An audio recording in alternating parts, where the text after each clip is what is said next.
When sirens warn of a rocket attack, residents of Eilat in southern Israel have about 30 seconds to get a shelter. But before a drone crashed into a school last week, there was no siren, just a whirring noise followed by an explosion.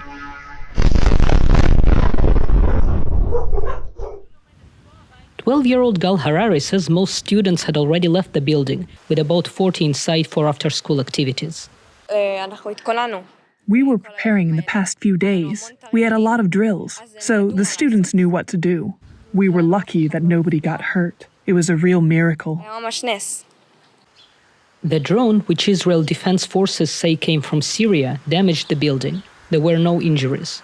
The Israeli resort city of Eilat was supposed to become a safe shelter for over 60,000 people evacuated from towns and villages in southern Israel that were under rocket attacks from Gaza. Yet this city became target for ballistic missiles fired by Houthi rebels from Yemen and also drones launched from Syria. One of those drones crashed into the elementary school building right behind me. Gal's mother, Sharon Harari, says she used to tell her daughter the school is the safest place because their family home doesn't have a shelter. I really thought it was the safest place and that the girls need to go to the routine of studies alongside the war and continue their lives. But unfortunately, it didn't happen because there was no siren and no alert. And if this happened, anything could happen. She says the conflict is taking its toll on the children. Even when the kid is not physically hurt, he is psychologically hurt. And the kids here of all ages are scared. They don't sleep at night. They're afraid to go to the restroom by themselves. They're not going to play outside. Even though it looks pastoral with the sea and everything, it's all very pretty and we are trying hard, but we are scared. And if this happened, anything could happen. Last week, the Israel Defense Forces said its long-range Arrow air defense system intercepted a surface-to-surface missile over the Red Sea, launched toward Eilat. The IDF did not say who was behind the missile, although Yemen's Iran-backed Houthi rebels claimed firing ballistic missiles toward southern Israel. Doreen Ray's family is among the survivors of the October 7 attack on kibbutz Nir Oz by Hamas, a US-designated terror organization.